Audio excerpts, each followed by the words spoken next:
Hello, and welcome to That Recording Podcast, the podcast of conversations inspired by all things analog recording. I am your host, Joe Montague, also known as... Are you that Beatles drums guy off Instagram? All you need is drums. Yes, that is me.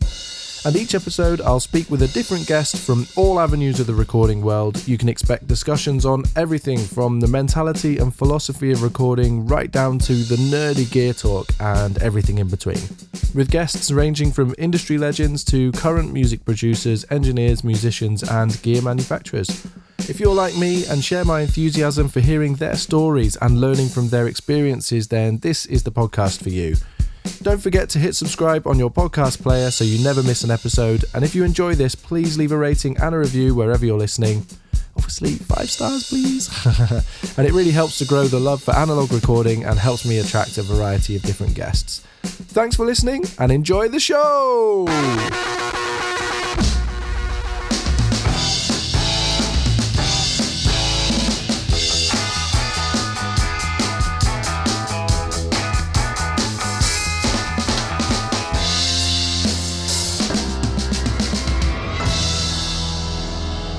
Hello and welcome to another episode of That Recording Podcast. I hope you've all had a wonderful week. This week I'm continuing my conversation with Roy Saint, drummer from the 60s beat pop band The Walkers, who were big contributors to that Tottenham sound and whose members went on to join the Dave Clark 5 and write hits for the Dave Clark 5. If you listen to the last episode, you'll know this already, so we'll just dive straight in. Enjoy!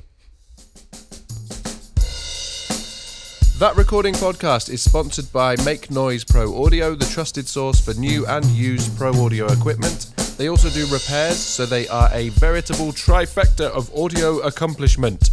Did you like that sentence? I was quite proud of that when I wrote that. A bit of, alliteration. There we go.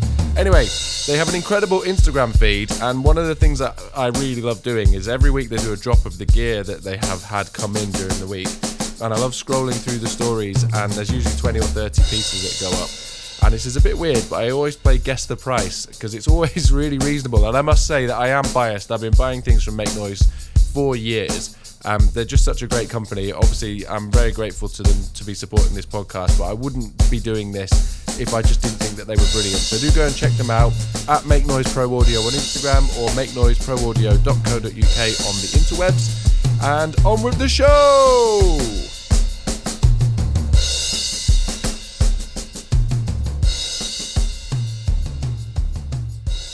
It's not quite the same buzz as playing live, is it? It's it's like looking through a magnifying glass as well at your playing in really in a lot of detail. Oh yes. So the third session that you mentioned was for is it Arrol Recordings? Yes. Yes. That was in, you said it was in sort of Holborn area. Yes, I'm pretty sure it was. That was as a result. That was part of our prize, if you can call it that, for winning the East London Beat Contest or East London Sound Competition. Mm-hmm. I think we might have got a small check. I can't remember. So that was one of the judges was a regular compere of Ready Steady Go. Yeah, Keith Fordyce. He's in the picture of him presenting us with something. So there was that. There was a recording session and a booking for 3 nights in the Poplar Civic Theatre in Bow, really supporting the Blue Aces. We closed the first half and the Blue Aces did the second half. Yeah. And that was the session. I can't remember at all what we did. I'm guessing it would have been the numbers that we did in the show and probably would have been originals of Ron's. Mm-hmm. And then they tried to charge us. They sent Alan a bill for the recording session. Yeah, they kept chasing Alan for the money, which we never paid, of course. And then you never, I guess, have you put here that you didn't get paid for doing the 3 nights at the Civic Theatre either? No, we didn't. No. And it was, I might have embarrassed Ron, because when I went to see him at the Lyceum, the guy who'd arranged the recording session and what had and the gigs at the with the Blue Aces, he was there, and I tackled him about it. But he probably said, "Oh, it's in the post or something," you know. But we never got paid, or we never paid for the recording. Well, it's so you win some, you lose some. Oh yeah, absolutely. So I wonder if you could just talk to me a little bit about Ron specifically, because I mean, this album that we is the sort of reason that we're talking together is, it's kind of a bit of an homage to Ron, really, and to celebrate his songwriting and just sort of, just to sort of give him his dues that he hasn't had. So what do you remember of the sort of band dynamic when he joined the Walkers first of all, and what was he like to work with, and what did he bring to the show? I think we were really taken by his infectiousness, his professionalism, because it was at his insistence that for some of the bigger gigs, we wore something a bit smart, and we had trousers made that were navy with like a chalk stripe, and like a two-tone navy button-down shirt, and it looked quite good on stage. Like when we did places like the American Air Force bases, for example, he wanted us to look the part, not overdressed, but smart, looked professional. Yeah, and so it was really that he brought to the band, but he was also such a friendly guy. And we didn't realise how experienced he was, and he brought that to the band. And how he could encourage you and advise you, can you try this, can you try that, you know? Yeah, but in a way he was a great mentor, really. Yeah, I mean, I guess from the conversations I've had with him, I can imagine him doing that in quite a disarming way, not a... Oh, yeah. I think it can be quite confrontational when you try new things, especially in a band dynamic. Everyone spends a lot of time together, and it can get a little bit toxic, I guess. But I can imagine Ron doing that in a really delicate way that makes you feel good about embracing the changes. Oh, absolutely. I don't recall any conflict in the band at all. It was very friendly outfit. Even when Ron and Mike left, I mean, Ron had found replacements for himself and for Mike. Yeah. You know. So they went off in '64 and joined the Riot Squad, didn't they? It's like his first thought wasn't for him. I think, yes, that's right. Yes. So that was in. Yes. Was that '64? That was our last gig. Our last gig together was.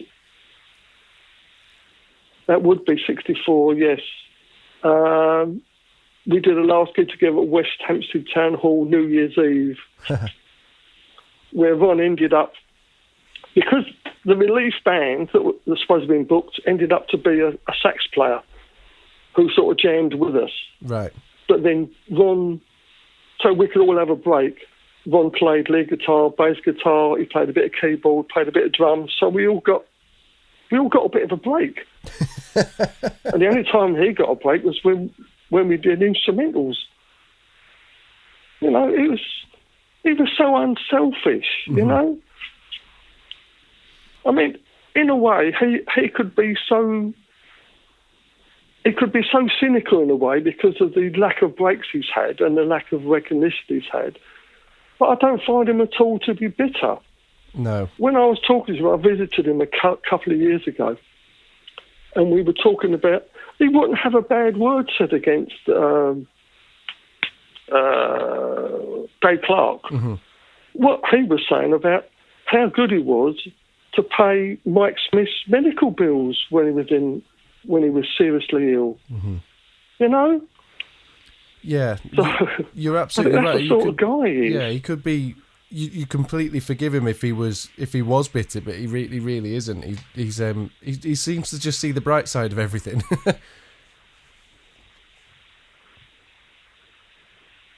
Oh yeah, you know, you could think and say, oh, what's why should I bother still writing songs and performing and, you know, writing songs for other people? What do I get out of it, you know? Yeah. No, but I never found him to be like that at all.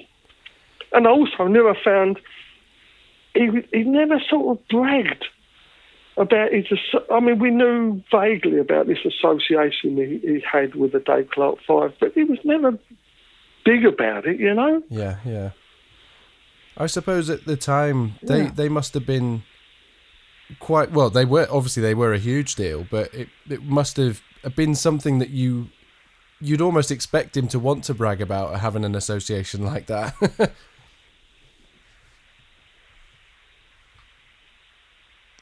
Well, I know I would. Exactly. Yeah. Yes, I don't think I could have kept it that quiet. So what did you go on and do after the Walkers? I don't know whether I mentioned this before, but I believe that Mike. Oh, sorry. I think there's a. What did I do? Oh, there's a slight delay on the line. I joined a local band. So you left the Walkers in '65. Yes, I did, and I was approached by a local band that I knew, and I dipped with a couple of times when their drummer had gone off on holiday, and we did mainly East End pubs. We did some recordings, but they were only instrumentals. But we never recorded any vocals. And this band was actually in the competition that the Walkers won. Oh, so before you joined? Yes. And then I'd kept in touch with Alan, and for some reason he wasn't happy with the way the Walkers was going. For some, I don't know. And so I mentioned this to the band I was in. They were already a 5-piece, and put it to them: would they fancy having a keyboard player? And Alan came along and he tried out with them, and he joined us, and then we were a 6-piece for a while. You don't see many 6-piece bands from the 60s, really. They all seem to be sort of 4-piece. I guess logistically it gets tricky when the more members you have. Oh yeah, yes, that's right. I find it interesting that bands played a lot of instrumentals. It's, you know, obviously there's bands like Manfred Mann who have a lot of instrumentals, and it just seems a bit I don't know, just a bit of an alien concept in the modern times that instrumentals were a thing, but they really were, and it was completely normal for bands to do it. I mean, in the Walkers, Mick played some really good versions of Peanut Vendor. He played a really great version of Night Train. Oh yeah. And he also did there's a very slow sort of Maria Elena. Okay. That was a hit by someone at the time, but that was a quite a slow instrumental. Yeah, so we did some instrumentals. I guess it's a bit of a, because it's quite close to. I think, was there a resurgence in kind of traditional jazz, or like trad jazz we'd call it now, but sort of big band jazz in the late 50s, early 60s? I don't know if that's right or not, but I seem to remember there being a bit of a resurgence of that kind of 40s jazz. Oh, there was. Yes. I mean, unfortunately he's died recently, but I was a great fan of the Chris Barber band. Yeah, that's right, yeah. And saw him several times.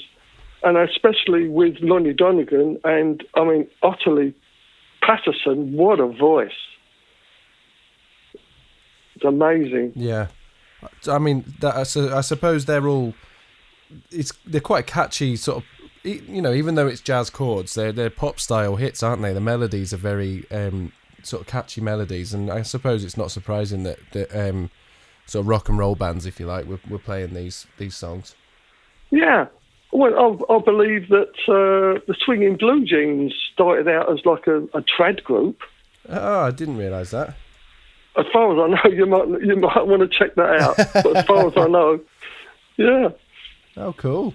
I mean, it's all it's easy to forget how quite close together all of that, the stylistically that is, because we're so far away from sort of trad jazz now, and young kids wouldn't wouldn't be seen dead listening to trad jazz, but they no, yeah. I still do. I'd gone to see the Chris Barber band at Cadogan Hall in London. Yeah. But they announced at the time that I think Chris was unwell. And Chris didn't appear. And shortly after, only a couple of days after, he announced his retirement. So I didn't get to see him that one last time. But fortunately, him and Ottilie Patterson both appeared at our local theatre in Hornchurch some years ago. My wife used to work in this theatre, and I used to ask her to look out if you see Chris Barber's going to appear. And she came home one day and she said she'd seen the poster, but there's also this strange name on there. I said, not Ottilie Patterson. Oh, that's it, she said. I thought, oh, fantastic. Get some tickets for that. Oh, amazing. Yeah. I think I've asked all the questions I were hoping to ask. I just want to say thanks for when I heard the sort of version of I Have Love that you sent over, it was I just couldn't believe it. Was almost like I just couldn't believe it existed. I mean, Ron had sent me that version by, I can't even remember the name of the band now. The YouTube that was on YouTube, and I thought it was really cool. But then when you sent that over, everything just sort of clicked together. It was everything became real, because otherwise it had just been versions that Ron had sent me over email, and then it all became like it all just became real life for me, that these recordings existed, and it was very cool.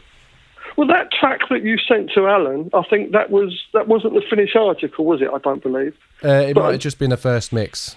But an amazing version, and I thought at the time, this could be a country song. And then I stumbled across a CD that Ron had given me for a guy called Mike Luck. Okay. And he'd recorded this track in a country style. And I thought, oh, that's where I must have heard it. But it fitted both ways, both styles.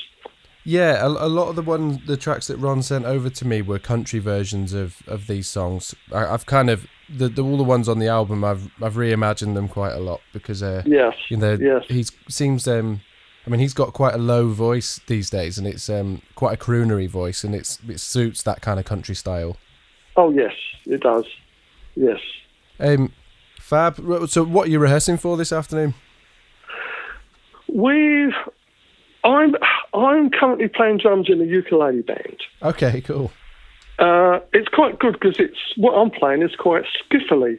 Oh yeah. And it's mainly with hot rods. I've recently discovered some plastic hot rods. Yeah, I know that work better than brushes. And we've got a gig. We do occasional gigs, sort of care homes and charity gigs. There's 10 of us. And we've got a gig coming up recently at the weekend, where we're playing an hour, I believe, and then there's a choir, the Busketeers, who I think there's groups of them all over the UK.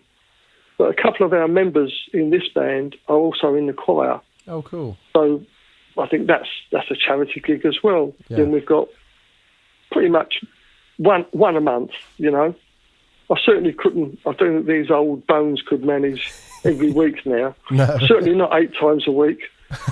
No, I mean that's amazing. I mean, I don't know many people who gig like that nowadays. There's not the gigs for it. No.